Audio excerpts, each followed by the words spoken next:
Paul గారు రోమిలికి రాసిన పత్రికలోని 5వ అధ్యాయంలో 8వ వచనంలో ఇలా తెలియచేస్తున్నారు. దేవుడి యొక్క ప్రేమ మనకి వెల్లడి చేస్తున్నారు. అనగా మన యొక్క జీవిత ప్రయాణంలోని మనము ఇంకా దేవుణ్ణి తెలుసుకోకముందే దేవుడు మనల్ని ప్రేమించారు. ఈ లోక ప్రయాణంలోని మనకి చాలా మంది మనతో పాటు ప్రయాణించినప్పుడు ఒకరినొకరు తెలుసుకున్న తర్వాత ప్రేమించడం జరుగుతుంది.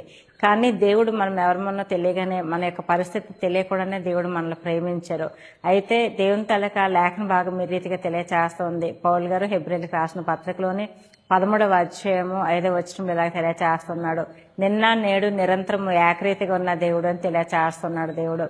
మరి నిన్న అని మనం ఆలోచన చేసినప్పుడు నిన్న అంటే అర్థం ఏంటంటే గతము. చాలా సార్లు మనం ఏదైనా సంబోధించాలనుకునేటప్పుడు గత దినమందు, గత రోజు అని ఇలాగా చెప్తూ ఉంటాం. గడిచిపోయిన దాన్ని గతంగా మనం భావిస్తాం.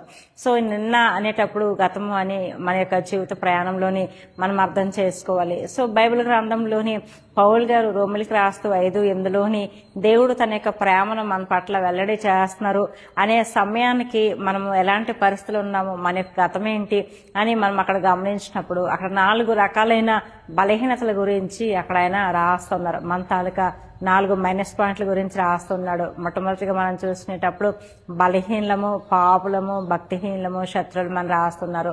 ఈ 4 వలన వచ్చే రిజల్ట్ ఏంటంటే క్రింది వచనంలో రాస్తారు కదా, గొప్ప ఉగ్రత వస్తుంది అని రాస్తున్నారు. నిజమే కదా, దేవునికి వ్యతిరేకంగా ఏ కోణంలో ఉండేటప్పటికీ కూడా ఉగ్రత పాలవక తప్పదు. అయితే దేవుడు మరి ఎంత ప్రేమ స్వరూపి అంటే ఆ యొక్క ప్రేమ అంతా కూడా మన పట్ల ఆయన కనుపరచడం కొరకు తన్ను తాను బలిగా అర్పించుకొని మరి అటువంటి ఉగ్రత నుంచి మనల్ని తప్పించారు. ఎందుకనంటే ఈ యొక్క దినాన్ని లేఖనం సెలవిస్తూ ఉంది కదా, దేవుడు మనల్ని ఎంతగానో ప్రేమించారు.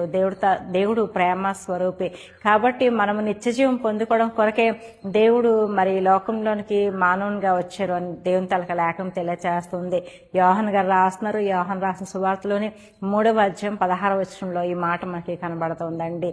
సో గతము అనే మన యొక్క జీవిత ప్రయాణంలోని మరి ఇటువంటి అన్ని కూడాను మైనస్ పాయింట్లు ఉండేటప్పుడు లేకపోతే బలహీనతలు ఉండేటప్పుడు దేవుడు మనల్ని అప్పుడు ప్రేమించారండి. గత దినమందే ప్రేమించడం కాదు, ఈ రోజు రేపు కూడాను ప్రేమించే దేవుడు. సో నిజమే కదా, జీవిత ప్రయాణంలోని మనకి చాలా మంది మరి నిన్న, ఈ రోజు, రేపు కూడా నేను ప్రేమిస్తాను అని చెప్పగలుగుతారు. కానీ చాలా సమయాల్లోని అలాగ ఉండొచ్చు, ఉండలేకపోవచ్చు, ప్రేమించవచ్చు, ప్రేమించలేకపోవచ్చు. అయితే దేవుడు అలాగనే కాదు, దేవుడు ఎప్పుడు కూడాను ఎల్లవేళ ఒకలాగే ఉండి దేవుడు ఒకేలాగా ప్రేమిస్తున్నారు. సో ఇక్కడ మనం చూసుకునేటప్పుడు దేవుడు గత దినమందు మన యొక్క గత పరిస్థితిలోని మరి మన యొక్క జీవిత ప్రయాణంలోని ఆధ్యాత్మికమైన స్థితిలోని ఆ గతం అనేది దేనికి దారితీస్తుంది అని మనం చూసుకునేటప్పుడు పౌల్ గారు చక్కగా వర్ణిస్తున్నారు. ఎఫెసీయులకు రాసిన పత్రికలోని 2వ అధ్యాయం 1వ వచనం మనం చూడగానే మనము మన అపరాధముల వలన, పాపముల వలన చచ్చిన వారమై ఉంటున్నాము అని చెప్తున్నారు. ఈ 4 రకాలైన మరి మైనస్ పాయింట్లు దేనికి దారి చేస్తున్నాయి అంటే ఆధ్యాత్మికమైన స్థితిలో చచ్చిపోయిన స్థితికి మరి దారి తీస్తున్నట్లు మనం చూస్తున్నాము. అయితే దేవుడు మరి అలాంటి పరిస్థితిలోంచి దేవుడు మనల్ని విమోచించారు, విడిపించారు. ఆయన మరణం అనేది మన యొక్క జీవితాలకు ఈ రోజు జీవాన్ని, నిత్య జీవాన్ని అనుగ్రహించినట్లు మనం చూస్తూ ఉన్నాము. సో దేవుడు ఈ రోజు కూడా అదే ప్రేమతోటి దేవుడు మనల్ని ప్రేమిస్తున్నాడు. రేపు అన్న దినాన్ని, రేపు అని మనం ఆలోచన చేసినప్పుడు మరి రాబోయేది లేకపోతే ఫ్యూచర్ అని మనకు అర్థమవుతుంది. ఫ్యూచర్ లో కూడా దేవుడు ప్రేమించే దేవుడే అన్నాడు. ఎందుకంటే జీవిత ప్రయాణంలోని మానవుడు ఏ రోజు కూడాను మరి స్టేబుల్ గా ఆధ్యాత్మికమైన స్థితిలో ఉండలేనటువంటి పరిస్థితి. ఆధ్యాత్మికమైన స్థితిగతులు ఎప్పుడు కూడాను ఫ్లక్చువేట్ అవుతూ ఉంటాయి. అయితే మన యొక్క ఫ్లక్చువేషన్ ఎలాగ ఉండాలంటే రోజు కూడాను ఆధ్యాత్మికమైన స్థితి ఎదిగే స్థితిగానే ఉండాలండి.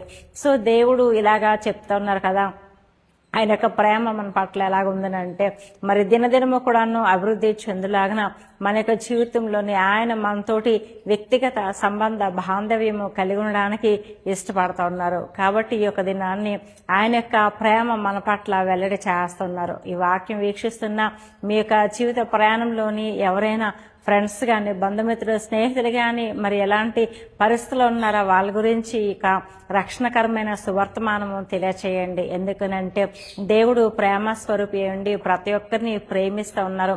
ఆయన ప్రతి ఒక్కరి కొరకు మరణించి ఆ వాక్యము సెలవిస్తూ ఉంది కదా.